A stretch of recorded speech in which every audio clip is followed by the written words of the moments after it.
Good morning, Elle Ingalls here at pressure-free.com. I worked with a few clients yesterday, and it always strikes me what people experience that I actually couldn't even have dreamed would be a benefit of using this method and learning this method and employing it every moment of the day. But I wanted to share some of those benefits with you. And because you may know someone who's really suffering, experiencing something and thinking there's just like no way out or no way to change this. Because sometimes we have long-standing habits of reaction, and chronic issues. Anything going through time usually has a root cause. Um, that is the stress response. And so, when I first started this, I had one mission. It was to help people perform with less stress and anxiety. That was really the mission.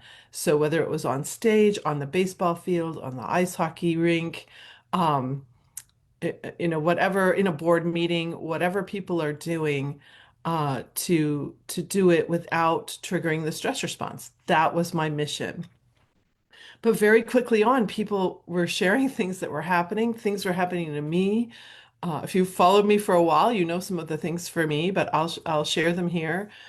First is skin. So our skin is our largest organ, and any sort of skin flare-up, any sort of skin issue, so eczema, psoriasis, stress acne, excessive acne usually is highly impacted by the fact that when we trigger the stress response, we're not getting nutrients out to our skin like we should. Oh, hair loss is another one too.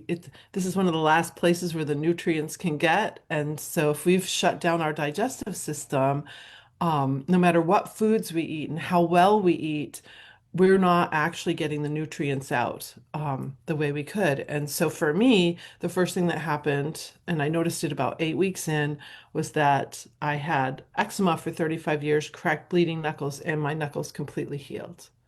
So that was like a miracle to me. I used to get bouts of stress acne on my cheeks, and it was embarrassing and not fun. That disappeared. I've had other clients with serious eczema, psoriasis, various skin issues.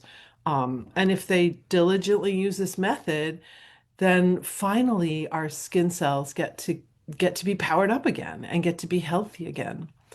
I had one woman who already has a very thick head of hair, who after a couple of weeks, she was at her hairdresser. She's like, she needs to have her hair thinned because she has so much. And she's like, what is going on? Your hair is thicker than ever. And it was the result of not triggering the stress response. Let's see some of the other benefits that have happened for people. Oh, a lot of digestive issues. Um, Anything to do with the digestive tract from here to the other end. So, dry mouth, mouth sores, our saliva ducts shut down in fight or flight. So, when you don't trigger trigger those hormones, your saliva ducts are going to be able to start the digestion process better and also keep your mouth healthy. And so anyone with a lot of canker sores or mouth sores, that's a deal. Um, any sort of um, ulcers, of course, stomach issues, colitis, um, digestive tract issues, um, diarrhea, constipation. Like it's funny how I'll read a textbook definition of the stress response, and I think, but no, my client's experiencing this, and it's now cleared up. So sometimes I think that there needs to be a lot more science done, or just like what matters is what happens to people, like the anecdotal information versus studies that are done on a certain population. But I've had some really interesting things happen for clients in that whole area of their body. Um, One thing that's kind of interesting is a lot of times people's creativity opens up, and I didn't even think about that for myself. I think of myself as a recreative artist, so I am a violinist and a conductor. I'm taking a score and I'm recreating it. Um, I'm not composing, I'm not writing, but a few years into using this method on myself, I started writing a novel. I'm writing a screenplay right now. Like this whole ability to feel like the creativity of my brain has opened up. And that's been true for a few other clients of mine as well. It's like they feel so much more creative and even creative in their problem solving. I think it's because we're not shutting down the cortex and the hippocampus so much. So areas of our brain are firing. We're so much more vibrant and alive. Vibrancy is a thing that I see too. Yesterday, in one of my clients, what I saw is she was so vibrant. Now that could be for many reasons. She's working on a diet change, and all these other things. But um, but since I hadn't seen her in a couple weeks, she'd been on a trip, and then I see her. There's a marked difference. My another client yesterday, marked difference. I saw like inflammation leaving his face, and he had the. I'm not going to share it here as kind of, but an amazing benefit that something that he's had chronic for his whole life has now dissipated and isn't happening. Um, that client also said sleep. So night after night of not waking up in the night after night of a real deep, beautiful sleep, and waking up at 5, 6 a.m. just energized, ready to go. That's surely a benefit a lot of my clients experience. And the thing is, we're all so different in what our needs are, what our targets are, what we're aiming for.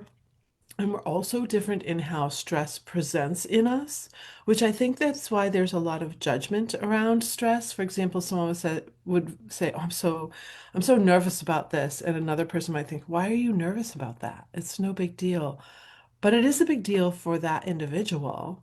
So what I've found is what makes us feel the emotions that might trigger the stress response, what tenses up our body. Some people love snakes. Other people immediately tense up about a snake. So there's judgment around it sometimes, and I think the judgment just as much can trigger the stress response. I notice this with parents and children too. If a child's like afraid to go to school, doesn't want to go to school, um, the parent really wants them to go to school, so there can be all this consternation and all these feelings and emotions flying around, and bottom line, a ton of tension. And where there is tension, there tends to be releases of stress hormones. I should probably coin that phrase. So noticing the tension is really important. And that's another thing that came up with a client recently is they said, I'm just noticing so much that I didn't see before. When we're caught in it, it can be really hard to see. Also, I know for myself, and this could be for other people I work with too, but for myself, there's a little bit the shame thing can come in because I would notice something that I was react overreacting to. I was thinking, oh my gosh, I've overreacted to this my whole adult life. And how silly is that? And I would actually feel ashamed about it. And also a little scared because thinking about the compound effects of the stress response and how many years I was overreacting to this thing that I didn't need to be. And feelings of shame can trigger the stress response too. So, most of the time we think about it in terms of anger and anxiety, but even feeling ashamed or guilty can cause a release of these hormones. Also, feeling annoyed or frustrated by anything, that can do it too. So there's so many little things. And as this client was saying, just open, like the eyes are open and you're seeing and you're noticing. That needs to happen before we can do anything about it, before we can start to see this 10 seconds. And I remember with that client too that we started, I think about a month ago, um, that at first they couldn't see. And one of the things that is in my foundation of my coaching is infinite patience. I used to be a highly impatient person. And patience has definitely become a behavior change for me. Not always. I still have little moments of impatience, but for the most part, I'm much more patient. And certainly with my clients, I hope to create a space where they feel infinite patience because the patterns that we have could have started in utero. So it could be our entire lives that we've been reacting to certain sounds, to certain tensions. If our mother was tense and anxious and triggering the stress response, we had um, those same hormones flooding in through us, and we tensed up too. So these patterns are long standing, and so sometimes it can take a while. It's like I remember when I was little, someone put gum in my hair. I used to have hair down to my waist. Someone put gum in my hair, and I can remember I had a stool where I would sit every morning. My mother would prepare my hair for the day. And I remember coming home crying and the gums in my hair, and she sat me in the stool and she so painstakingly worked to get that gum out because she didn't want to cut my hair and I didn't want her to cut my hair. So that's what I feel it's like when we are noticing and figuring out all the little things that have been triggering our stress response for so long. It's like untangling that big mess. And then there's clarity. And we talk a lot about clarity, but how do you really get clarity? Which reminds me of another benefit. So one of my clients, it was probably about 2 months into our work together. Um, she goes, something really strange has happened. She goes, I cleaned and organized my whole house. Like I'm cleaning. I've never done this before. And I'd have piles of things, and now everything is just organized and clean. And I think back to the writings of Stuart Wilde, who was a coach I followed for years. I really loved his teachings. And he would say that if you're feeling cluttered up in here, then clean something, get a clear surface that will help the brain gain clarity. But it's also the reverse. When you stop triggering the stress response, your brain gains clarity. You can problem solve better. You will save so much time because so much of the things that are causing us to trigger fight or flight are negative thoughts and mindsets that keep our brain locked in so that we can't work on the great stuff.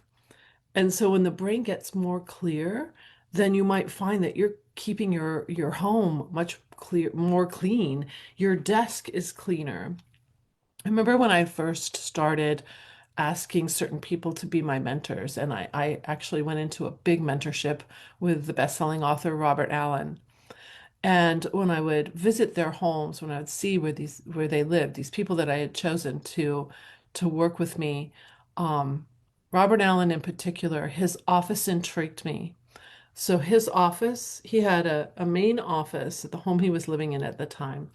And then he had a theater room in his main office, the his he had two desks and a big credenza, and then over here a bookcase. Um, there was one pen. There was one pen, and when I was over with him at his desk, he opened a drawer that you would think would be like full of pens. There were no pens in there. Everything was sparse and clean and neat. And there was only the necessities, and the pen was a beautiful pen, only the necessities. And it reminded me of when I was managing the symphony. I was an executive director of a symphony, and I had a fetish for really beautiful fountain pens. And so usually on my birthday, my father-in-law would give me a pen, or I would buy myself a pen. Um, so I always had just one pen, and I used it on my desk, but then I would carry it in my purse. It was my one pen. And once I left it at the bank, and the tellers knew who it was. They knew it was me. So they held it and saved it until I returned again. Um, but like just so sparse and clean. And so if you're feeling muddled up here, get some surfaces clean. And if you're using the pressure free method, if you're one of my clients, you might be experiencing this as a benefit. You'll find that you're getting things more streamlined, more clean. Streamlining is a great concept to dig into. So I hope this is intriguing. Like it just blows my mind. I want to end with this. Like if you do have a chronic condition or disease, like something that is always happening, you're having to take medication for it. Um, if it's going through time, it will have a root either cause or exacerbation from these stress hormones.